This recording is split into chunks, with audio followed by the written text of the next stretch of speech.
Ketika sedang dimandikan, jenazah pria ini hidup kembali, membuat geger seluruh warga. Beberapa hari kemudian, karena salah meminum kopi yang menjadi pantangannya, pria ini meninggal untuk kedua kalinya. Lalu ketika semua orang sedang membacakan tahlil, tiba-tiba jenazah pria itu hidup lagi. Setelah diselidiki, ternyata pria itu memiliki ilmu kebal. Lalu apa yang bisa membuatnya benar-benar meninggal?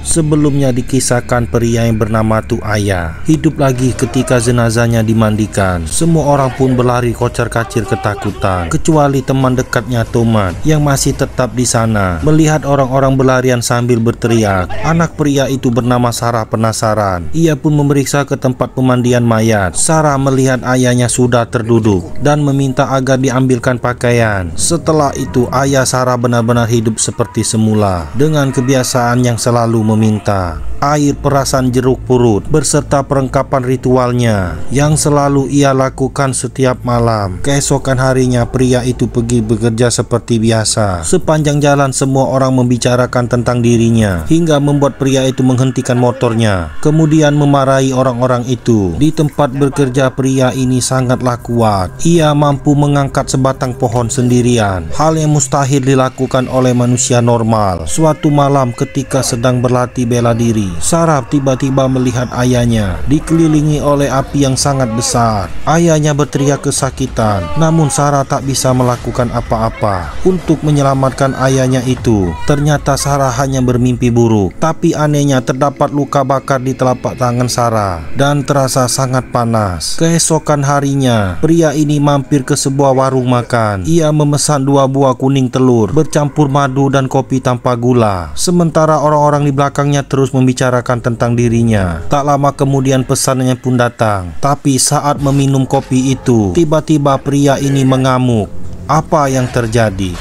Setelah meminum segelas kopi, pria ini malah meninggal dunia. Sebelumnya ia datang ke warung itu memesan telur dengan madu serta kopi tanpa gula. Tapi pemilik warung lupa dan memasukkan gula ke dalam kopi itu. Seketika pria ini mengamuk dan membalik meja di depannya, sebab gula adalah pantangan baginya. Tiba-tiba pria ini sesak napas dan dinyatakan meninggal dunia. Semua orang berkumpul untuk membacakan tahlil. Ida, sahabat Sarah, tiba-tiba melihat sesuatu yang aneh di depannya, seperti pocong yang melompat-lompat di balik jendela. Tangan Ida gemetar tapi ia tak berkata apa-apa. Kemudian kembali melanjutkan membaca tahlil. Tapi tak lama kemudian, sosok pocong mengerikan malah muncul di hadapannya. Ida lalu menjerit ketakutan. Di saat itulah tiba-tiba jenazah pria ini malah hidup kembali. Ida kemudian tak sadarkan diri. Beberapa saat kemudian, ayah Sarah beranjak dari tempat tidur, duduk di kursi singgasananya sambil mendengarkan lagu kesukaannya. Melihat pria itu sudah benar-benar hidup lagi, Ida kemudian berpamitan pulang. Sarah kemudian melamun dan seketika ia mengingat dahulu ia pernah dibegal oleh seorang penjahat. Kemudian ayahnya melawan hingga perutnya tertusuk senjata. Namun aneh, ayahnya tidak mengalami luka sedikit pun. Bahkan tidak ada sedikit pun darah yang menetes. Apa yang sebenarnya terjadi? Wanita ini mengambil golok lalu menyayatkannya ke tangan sang ayah. Ternyata ayahnya memiliki ilmu kebal. Itulah penyebabnya mengapa ia sulit meninggal. Dan karena itu juga Sarah mengetahui kenapa dulu ibunya sering marah-marah hingga akhirnya sakit dan meninggal. Namun perkataan Sarah membuat ayahnya tersinggung hingga ia mengatakan kelemahan apa saja yang bisa membuatnya benar-benar meninggal. Yang pertama, ia tak boleh memakan rebung hitam. Lalu kekuatannya akan hilang jika ikat pinggangnya dipotong. Setelah itu ujung atap rumah dibuka. Mendengar perkataan ayahnya itu, Sarah menjadi sedih. Ia bingung apa yang harus dilakukannya. Sementara semua orang mulai ramai membicarakan tentang ayahnya. Esok hari Sarah menemui Ida, sahabatnya. Ia menceritakan tentang apa yang dirasakannya malam itu. Sebagai sahabat, Ida memberikan solusi terbaik. Mereka berdua kemudian pergi ke hutan mencari keberadaan rebung hitam. Tapi saat Sarah hendak mengambil rebung itu,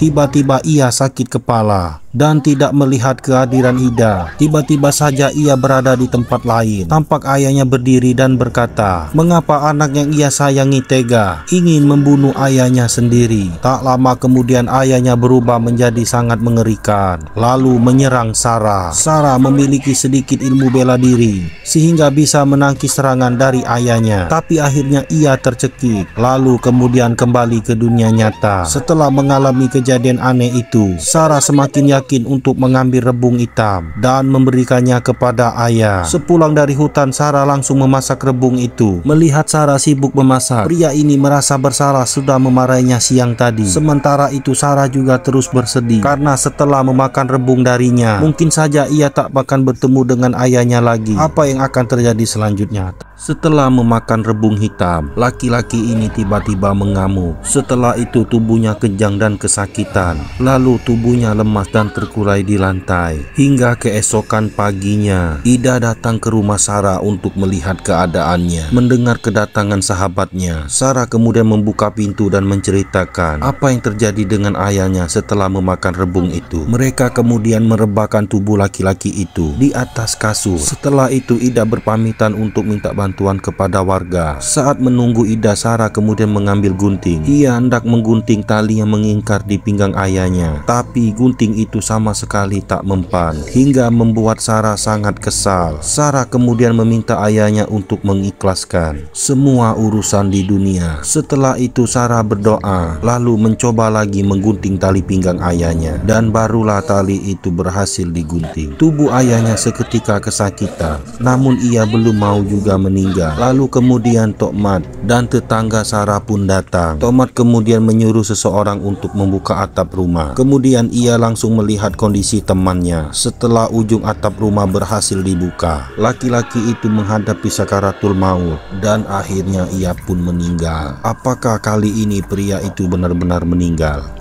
Malam setelah kematian, laki-laki ini pulang ke rumah dan memarahi anaknya, membuat Sarah ketakutan dan tak bisa tidur sepanjang malam. Selain itu, ia juga mendatangi rumah temannya bernama Tok Jali. Tok Jali tak tahu kalau laki-laki itu sudah meninggal. Saat diajak ngobrol, tiba-tiba temannya itu berubah menjadi mengerikan. Ia datang untuk menagih janji. Ternyata mereka adalah saudara seperguruan. Mereka bertiga bersama dengan Tokmat berjanji bila salah satu mereka meninggal, maka yang masih hidup harus melakukan ritual untuk mencari pewarisnya. Jika tidak dilakukan, maka arwahnya akan terus bergentayangan. Keesokan harinya Tok Jali mendatangi Tokmat untuk membicarakan soal itu, tapi Tokmat menolak untuk melakukan ritual sebab ternyata ia sudah membuang ilmu kebal yang pernah dimilikinya dulu. Lalu saat Tokmat ingin menutup warungnya, tiba-tiba ia melihat seorang laki-laki berdiri di sudut ruangan. Dia adalah Tok Ayah, datang untuk menagih janji. Tok Ayah kemudian hendak menyerang Tokmat, tapi tiba-tiba arwah Tok Ayah menghilang. Ia tak bisa menyerang Tokmat seperti ia menyerang Tok Jali. Sementara itu warga desa sedang asik membicarakan tentang kematian Tok Ayah dan arwahnya yang terus bergentayangan. Tiba-tiba suara Tok Ayah pun muncul, berdiri membelakangi mereka. Lalu kemudian muncul di belakang mereka, membuat mereka berlari kocar-kacir. Keseruan apalagi yang akan terjadi? Setiap malam tiba, pocong laki-laki ini pulang ke rumah. Pada suatu malam, saat wanita ini usai sholat, ia mendengar suara musik kesukaan ayahnya. Wanita ini lantas mematikan musik itu. Lalu saat wanita ini hendak kembali, tiba-tiba kursi tempat duduk ayahnya bergoyang sendiri. Saat ia hendak menenangkan kursi itu, ada tangan yang menariknya hingga membuatnya tak sadarkan diri. Sampai keesokan paginya, wanita ini terbangun. Ia terkejut melihat tempat tidur ayahnya dipenuhi dengan tanah. Lalu wanita ini mencium bau yang sangat busuk. Setelah diperiksa, bau itu berasal dari sisa-sisa makanan yang membusuk. Wanita ini kesal dengan semua itu. Mengapa ayahnya terus menyusahkan hidupnya? Wanita ini selalu menceritakan semua yang dialaminya kepada sahabatnya Ida. Bahkan ia tak bisa lagi tidur nyenyak sebab sosok ayahnya selalu saja pulang ke rumah. Malam itu wanita ini nekat melakukan ritual yang seperti dilakukan oleh ayahnya, lengkap dengan keris pusaka itu. Wanita ini sengaja menunggu ayahnya datang karena ingin mengetahui apa yang sebenarnya ia inginkan. Tak lama kemudian kursi tempat duduk ayahnya bergoyang sendiri. Mengetahui arwah ayahnya sudah datang, wanita ini berteriak dan menanyakan apa yang ia inginkan. Lalu keris pusaka peninggalan ayahnya terbang, kemudian menjatuhkan sebuah foto. Wanita ini lantas memeriksa foto itu. Lalu apa yang akan dilakukan wanita ini dengan foto itu? Saat hendak menutup pintu, wanita ini melihat pocong melompat-lompat di bawah pohon. Ia lalu membaca doa dan pocong itu menghilang. Tapi saat wanita ini berada di dapur, pocong itu kembali mengawasinya dari balik jendela. Setelah itu lampu pun padam. Temannya kemudian datang untuk mencari wanita itu hingga ke halaman belakang. Alangkah terkejutnya wanita ini saat melihat temannya duduk sambil memakan ayam mentah. Menyadari ada yang mengawasinya, wanita ini perlahan-lahan berdiri, lalu kemudian menoleh dengan wajah seram dan berlumuran darah. Lalu wanita itu mengejar Sarah sambil membawa pisau tajam. Sarah yang ketakutan lantas berlari masuk ke dalam rumah, namun Ida terus mengejarnya. Beruntung Sarah memiliki sedikit ilmu bela diri sehingga ia bisa menghalau serangan dari sahabatnya yang kerasukan. Sarah kemudian membaca doa dan membuat jin di dalam tubuh Ida pergi. Lalu apa yang akan terjadi selanjutnya? Sepasang suami istri hendak melakukan ritual agar bebas dari teror arwah gentayangan itu. Sementara di rumah Sarah orang-orang sedang membaca tahlil dan mengirim doa untuk ayahnya. Hal ini dilakukan tepat di hari ke-40 setelah meninggalnya ayah Sarah. Sementara dukun ini terus melakukan ritual dengan menggunakan perasan jeruk purut dicampur dengan tetesan darah segar. Laki-laki ini melakukan persembahan untuk jin yang melindungi mereka yang bernama Maru, tapi ternyata ritualnya tidak diterima. Jin itu justru marah kepadanya. Istrinya yang menyaksikan dari kejauhan tiba-tiba ditimpa pohon dan meninggal. Pria ini bermaksud ingin menolong istrinya, tetapi tubuhnya tak bisa bergerak. Jin itu marah karena ia tak berhasil mengajak anaknya untuk menjadi pewaris. Tangan pria itu tak bisa dikendalikan dengan keris yang menghadap ke arah tubuhnya. Laki-laki itu akhirnya menusuk jantungnya sendiri hingga tewas mengenaskan. Lalu apakah yang akan terjadi selanjutnya?